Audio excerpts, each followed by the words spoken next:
terjadi kumpul maka itu namanya wat'u syubhah, istilahnya itu wat'u syubhah.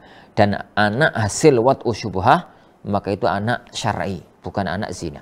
Jadi anak tadi, ukhti, anak tadi, anak anti itu anak syar'i, bukan anak zina, karena hasil dari wat'u syubhah. Dengan catatan ya, kalau tatkala proses rumah tangga dalam tanda kutip itu yakin kalau sudah nikah, karena kebodohan nggak tahu dan baru tahu sekarang. Bismillahirrahmanirrahim. Seorang wanita menikah tanpa wali, dia ingin mengulangi akadnya, tapi suami menolak. Izin membacakan pertanyaannya, Ustadz. Ustadz, saya menikah beberapa bulan yang lalu tanpa sepengetahuan keluarga saya. Keluarga saya non-muslim. Maka kami sepakat pernikahan kami dilakukan secara rahasia hingga keluarga menyetujui.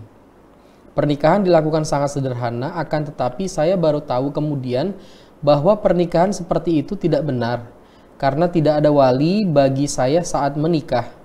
Yang ada saat itu hanya 2 orang saksi.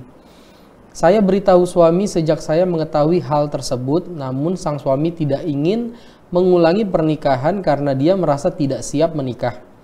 Problemnya adalah bahkan kini kami telah tinggal bersama dan saya sekarang hamil.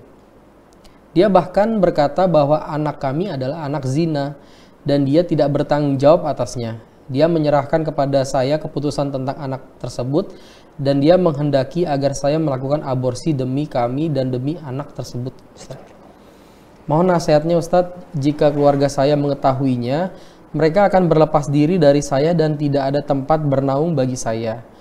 Kehamilan saya sekarang masih dalam minggu-minggu pertama, Ustaz. Astagfirullah.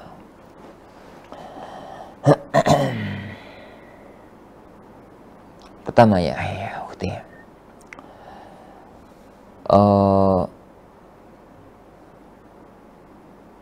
Anti katakan tadi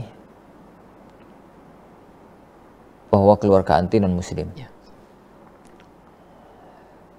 Kemudian nikah dengan seorang laki-laki tanpa wali. Hanya ada 2 orang saksi. Pernikahan tanpa wali itu nggak sah. Dan itu pendapat mayoritas para ulama. Pernikahan tanpa wali itu nggak sah. Kata Rasulullah SAW, ayyuma mura'atin nakahat biduni idzni waliyiha fanikahuha batil, fanikahuha batil, fanikahuha batil. Wanita manapun yang nikah tanpa izin walinya, maka nikahnya batil, nikahnya batil, nikahnya batil. Nikahnya nggak sah. Jadi, kata Rasulullah SAW dalam hadis yang lain, la nikaha illa biwaliyin wa syahidai adlin. Tidak sah nikah kecuali dengan adanya wali dan 2 orang saksi terpercaya. Yang penting sekarang, pernikahan itu nggak sah. Meskipun keluarganya non-muslim, mestinya pernikahan dilakukan oleh wali hakim, oleh KUA atau oleh PA, pengadilan agama. Tapi oke lah, sekarang itu sudah terjadi. Ini sudah terjadi dan saya nggak tahu, tatkala terjadi pernikahan itu, yang tanpa wali itu anti yakin itu sah apa enggak. Suami dalam tanda kutip yakin itu sah apa tidak. Kalau karena kebodohan, karena ketidaktahuan, kemudian menganggap bahwasanya karena itu sudah dianggap menikah, lalu menikah secara rahasia, dan itu dianggap diyakini sebagai pernikahan, lalu melakukan hubungan laki-laki perempuan, kemudian hamil, maka anak itu anak sah. Maksudnya dinasabkan kepada bapak E. Dinasabkan kepada bapaknya itu yang dalam dunia fikih diistilahkan dengan yani wat'u syubhah. Wat'u syubhah itu kumpul laki-laki perempuan haram, tapi pelakunya meyakini halal. Yani gambarannya ya kayak tadi, nikahnya nggak sah, tapi pelakunya meyakini aku nikah kok. Gitu. Keduanya meyakini sudah nikah, padahal nikahnya itu nggak sah. Kalau terjadi kumpul maka itu namanya wat'u syubhah, istilahnya itu wat'u syubhah. Dan anak hasil wat'u syubhah maka itu anak syar'i, bukan anak zina.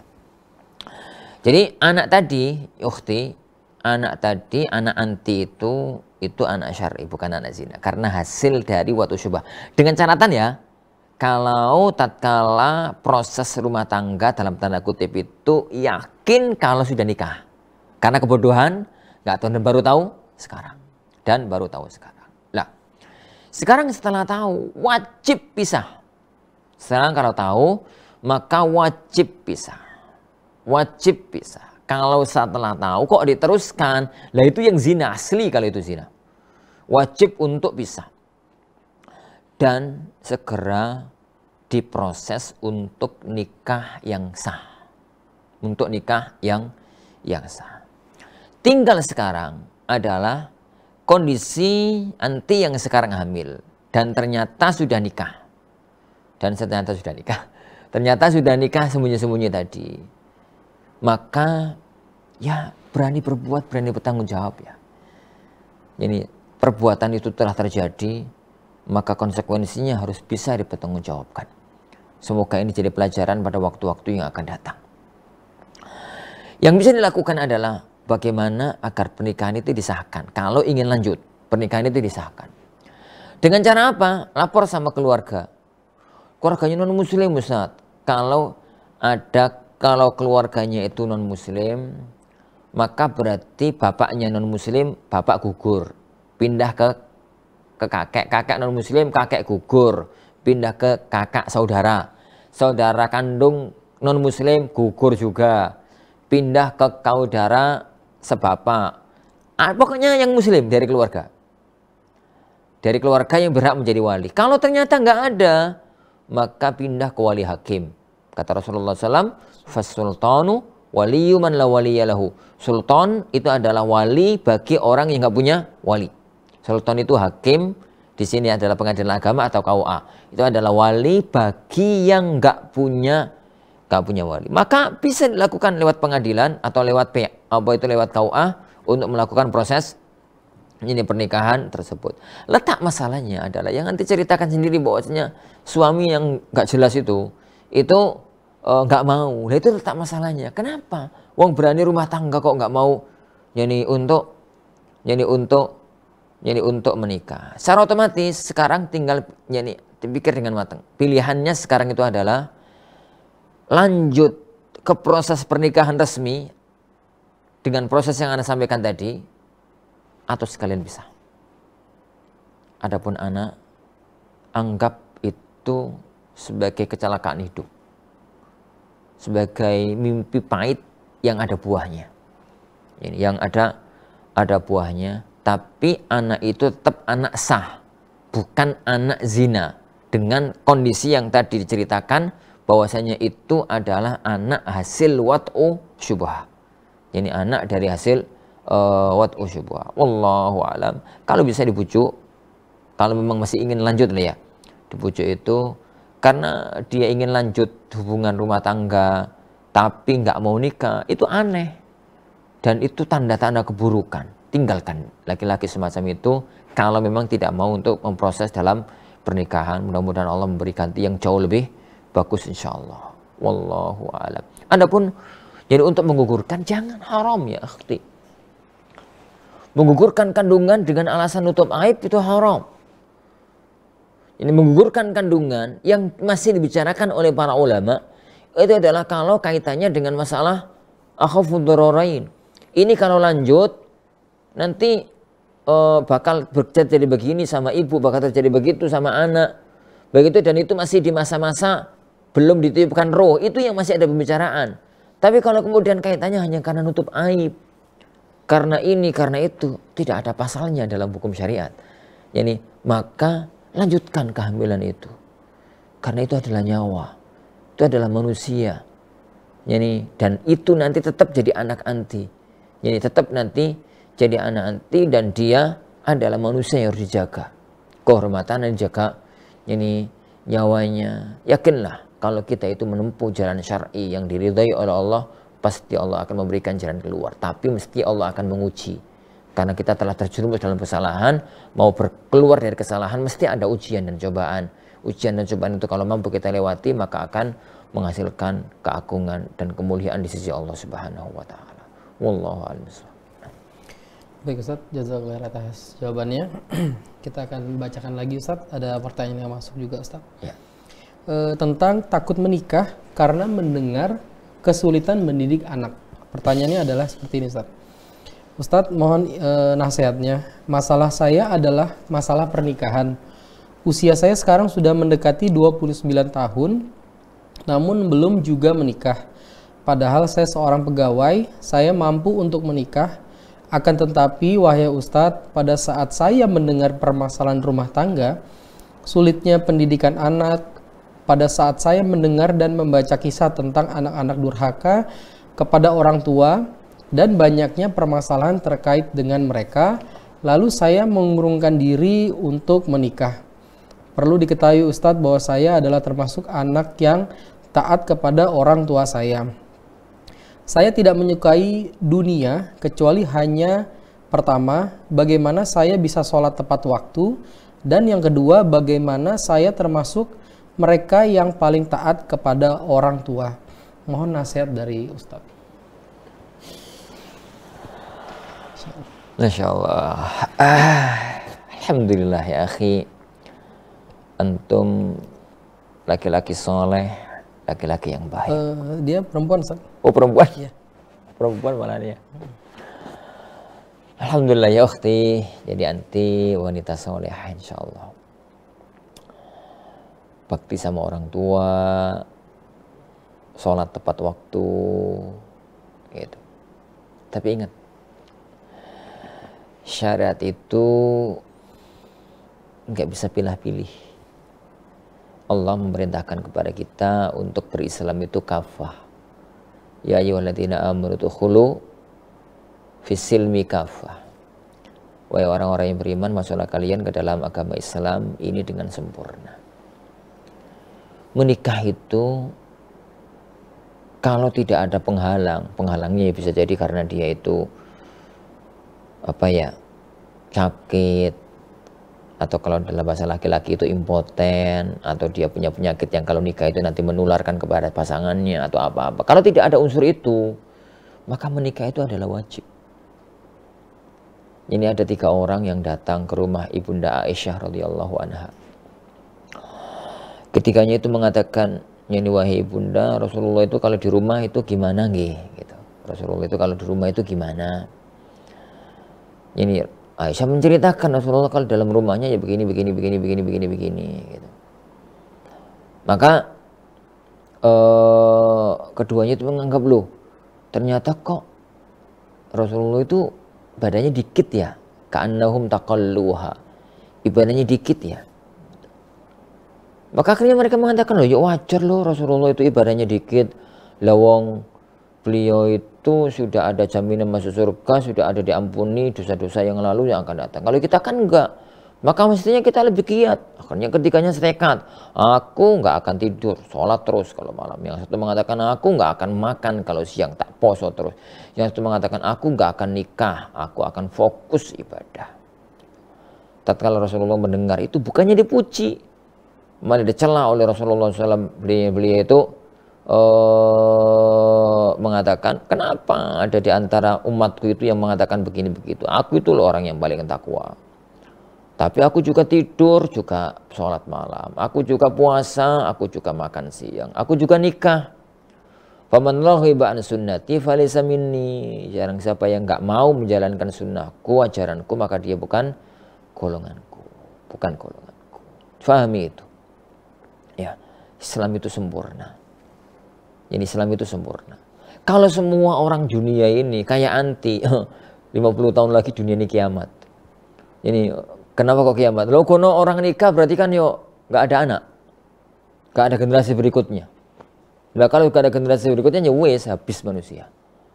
Karena salah satu di antara tujuan pernikahan itu imaratul kaun, agar ada berkelanjutan. Lah adapun ya ukhti, jadi tentang bayangan-bayangan itu was-was. Jadi Islam itu ngatur aturan bagaimana sampai bayangan-bayangan itu nggak terjadi.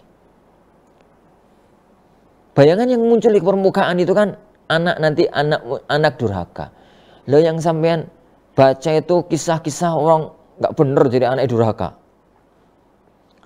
Coba baca kisah kebalikannya, bagaimana profil anak-anak yang bakti sama orang tuanya. Imam Abu Hanifah bagaimana baktinya sama orang tua, Imam Syafi'i bagaimana baktinya sama orang tua, Imam Ahmad rahimahullah bagaimana baktinya sama orang tua, Haywah Ibnu Shuraih gitu bagaimana baktinya sama orang tua, dan orang-orang yang sangat bakti kepada orang tua. Jangan kemudian baca buku itu satu sisi. Kemudian itu antisipasi dari awal, cari laki-laki soleh, laki-laki yang punya agama, laki-laki yang baik. Rumah tangga itu kalau dibangun di atas agama yang baik, insya Allah akan melahirkan anak-anak yang soleh, melahirkan anak-anak yang soleh. Segala sesuatunya, yakinlah itu.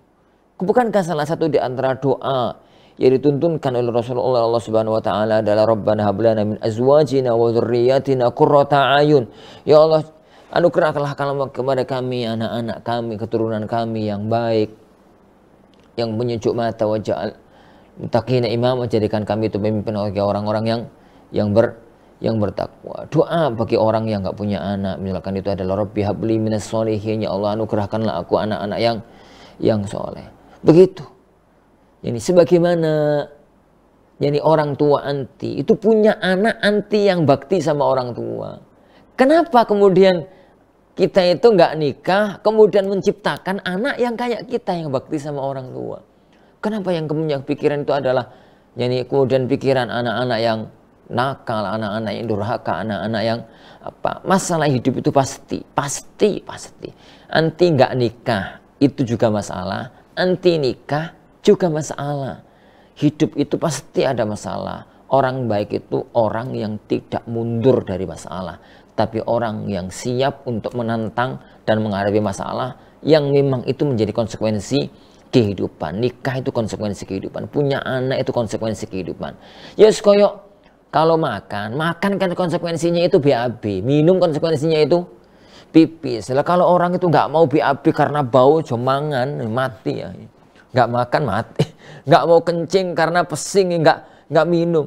Ya gambarnya begitulah, nggak mau punya anak karena khawatir durhaka, kemudian nggak nikah. Terus nanti kalau anti tua, siapa sih ngurus? Nanti kalau sudah sepuh, udah tua, kali itu akan kecewa berat, akan nyesel. Kenapa lihat orang-orang, oh ternyata punya anak soleh, lihat teman-teman punya anak-anak soleh, yang rambut anaknya nanti nggak punya anak. Terus itu bagaimana nanti kehidupan 10 tahun, 20 tahun, nanti nggak selamanya muda, nggak selamanya kuat. Nanti akan datang suatu masa kita itu lemah dan butuh kepada generasi yang datang setelah kita. Wallahu a'lam bishawab. Baik Ustaz, jazakallahu khairan atas jawabannya. Mohon izin membacakan mungkin satu pertanyaan lagi Ustaz. Ya, baik, ini pertanyaan dari seorang Ikhwan yang tidak menyebutkan nama dari Kalimantan Ustaz. Tentang istilah sunnah Rasul Ustaz, yang biasanya di malam Jumat itu Ustaz. Ustaz, adakah dalil khusus mengenai menjima atau menggauli istri di malam Jumat Ustaz? Atau di hari Jumat ya, sunnah Rasul Ustaz istilah itu. Ana nggak tahu istilah itu asal usulnya datang dari mana. Sunnah Rasul itu luas.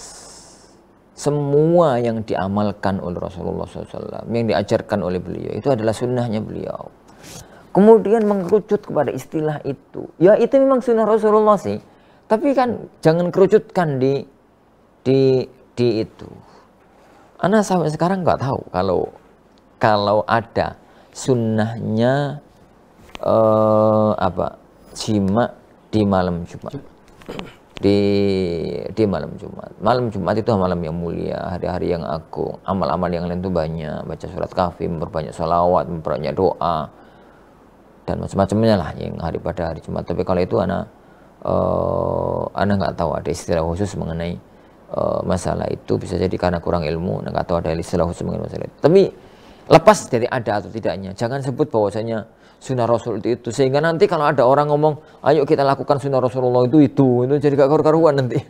Sunnah Rasulullah itu Semuanya diajarkan oleh beliau, semuanya dituntunkan oleh beliau, semua yang disampaikan oleh beliau adalah menjadi sunnah. Karena sunnah itu apapun yang diajarkan oleh beliau Shallallahu Alaihi Wasallam. Dalam konteks umum ya, kita bukan konteks pembicaraan tentang hukum fikih. Wallahu a'lam bishawab.